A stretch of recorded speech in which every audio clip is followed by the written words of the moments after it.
What's going on, snipers? Naeem here for your Saturday update. I have a very clear intention with this video today, and that's to talk about a lot of the momentum that we're seeing with Bitcoin right now, because you can see a lot of these momentum indicators like the 3-day super trend are showing that we are seeing a massive reversal right now, where we are actually starting to flip bullish in a lot of these momentum indicators. You can even see here with Bitcoin's weekly candle, for the first time in over a year, we're finally starting to see a higher high form. And so with Bitcoin's chart right now, something that's very important to know in the immediate short term is that we are actually testing the 50-month moving average right now as a resistance level. This is extremely important, snipers, because this is a very important indicator.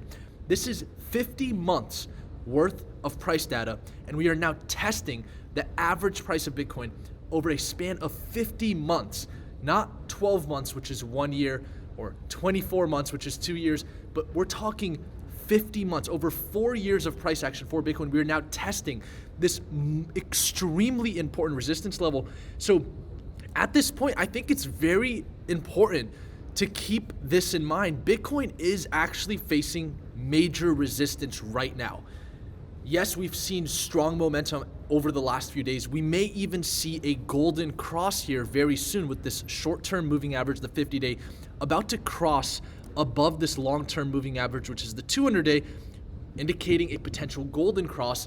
I'll tell you, being in the markets for about a decade now, anytime we see these golden crosses, a lot of times Bitcoin will come back down to test that area as a major support. If we actually go back and look at the last golden cross, what you'll notice here is we had some momentum to the upside, then we had the golden cross, and we came back down below the two moving averages before we saw another impulse move to the upside.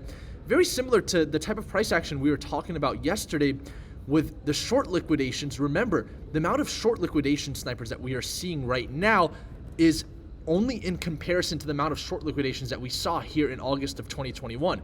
So it's quite delirious that in August 2021, we also saw that golden cross with those short liquidations, and that actually formed new all-time highs for Bitcoin.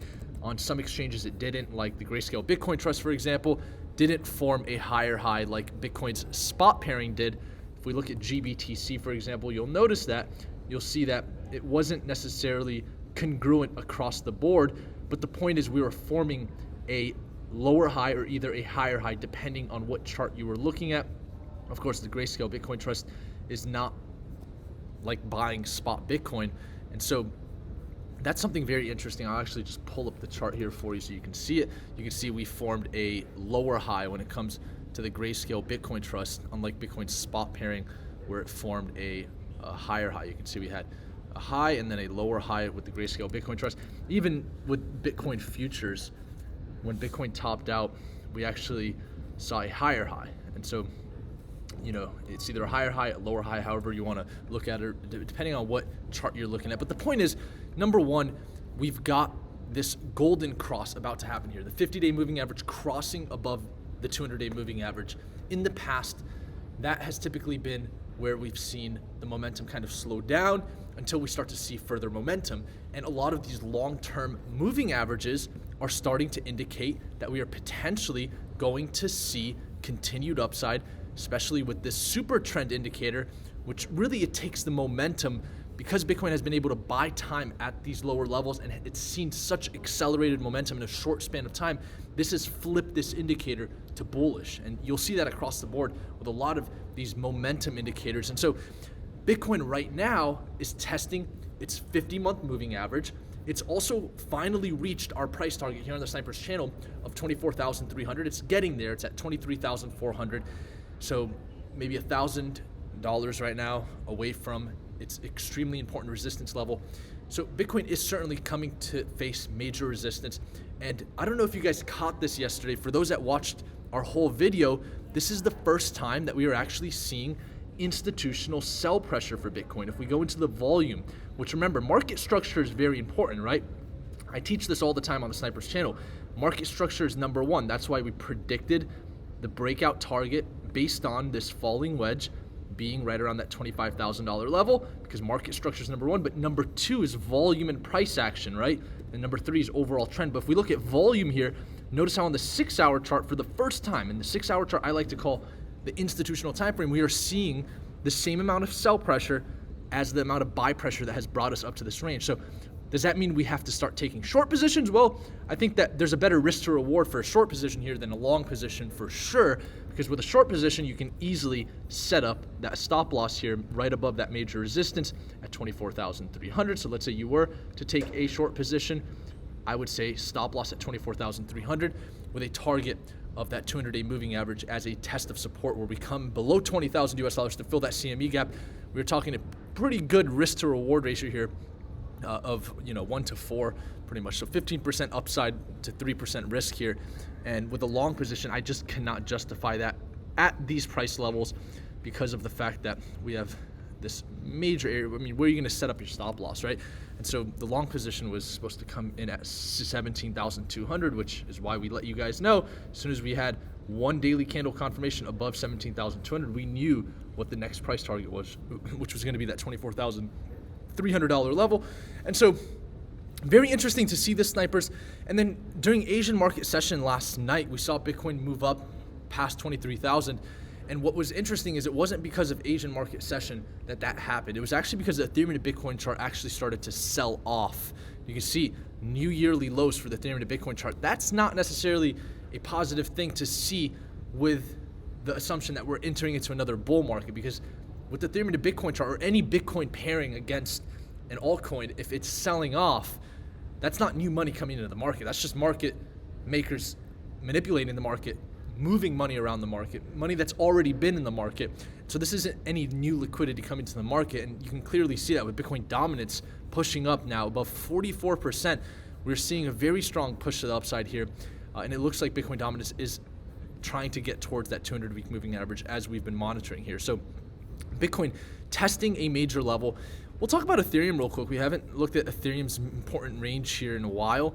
The real range that Ethereum is in right now has a support of 1277 and a resistance of 1760. You can see we already have a candle high here and a weekly high of 1679, less than $100 short of the major resistance. So also testing major resistance. If we were to look at the 50-month moving average for Ethereum against the US dollar pairing, we have broken way and above that 50-month moving average. So where Bitcoin is facing resistance at the 50-month moving average, Ethereum is still showing strength at that 50-month moving average. So that's important to note. The S&P 500 has been above its 50-month moving average, actually never broke below it.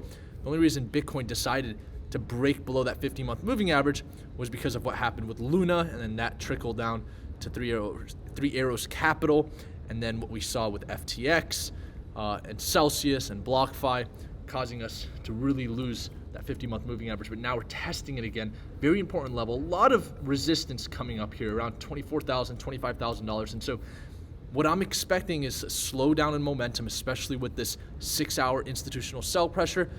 And potentially now we're just going to flirt inside of the range that we've been in here with a support of 17,204, a resistance of 24,300. That's the range that Bitcoin is currently in. The DXY and the S&P 500 are still camping out, having a cup of coffee. We haven't seen the S&P 500 really decisively break above that 200-day moving average yet. So we'll continue to monitor that into the next open on Monday. The DXY has not made any significant moves to the upside just yet. It's been bearish over the last 7 months as we've been tracking here on the Snipers channel every single day. And so nothing to talk about there. Traditional markets are closed this Saturday. But the most important thing, Snipers, to know is Bitcoin facing major resistance, 50-month moving average, huge resistance as we record this video, right around that $23,400 level. And then we have, of course, the potential of coming down below 20,000 to fill that CME gap, especially as we start to lose momentum with the 6-hour time frame, the institutional time frame, indicating that we are starting to see institutional sell pressure. So Bitcoin facing major resistance, starting to see institutional sell pressure, probably going to slow down with this upside move. But once again, the most accurate cryptocurrency channel on the internet. Somebody in the comments was like, Naeem, you said that Bitcoin is going to come back down to the 200-day moving average. Why do you say this is exactly what you predicted? I don't know about you, snipers, but name one analyst that knew, okay, if Bitcoin broke above 17,204, the exact number, not 17,000, I said 17,204, if we were to break above that number, the next major level of resistance is 24,300, not 20,000, not 18,400. I said those were minor roadblocks. Go back into my videos and watch what I said. I said those are minor roadblocks. And then of course, once we cleared those minor roadblocks, I said the most reasonable scenario for a sustainable rally is if Bitcoin were to come back down, test the 200-day moving average, because there's a CME gap. Was I not supposed to put that on the table as a potential scenario? We created a weekly and daily CME gap. Of course, I'm going to say the most likely scenario is we come back down to test 20,000, but I've been very clear. I said we come back down to test 20,000 and we get to 24,300. That's our price target. So how could you get mad at me when we just don't come down to 20,000, but we go straight to our price target? Exactly as we predicted. That's what matters. I knew if Bitcoin broke above 17,204, we go to 24,300. It's because I have the best analysis on the internet, and I'm very confident in that. I'm trying to be humble about it, but we have the best technical analysis on the internet. Who's been making videos longer than we have? Who's had the exact numbers on the charts as accurate as we have? Nobody. And that's why you're tuned into this channel. Thank you, snipers, for tuning into the channel today. I am here at an event getting personal development while we're in this bear market. Remember, the best time to invest in yourself. And so I'm going to get back to that. It's lunchtime. I decided to get a video out, and I appreciate each and every one of you tuned into the channel. If you like this content, remember to subscribe to the channel, and I will see you guys next time. Snipers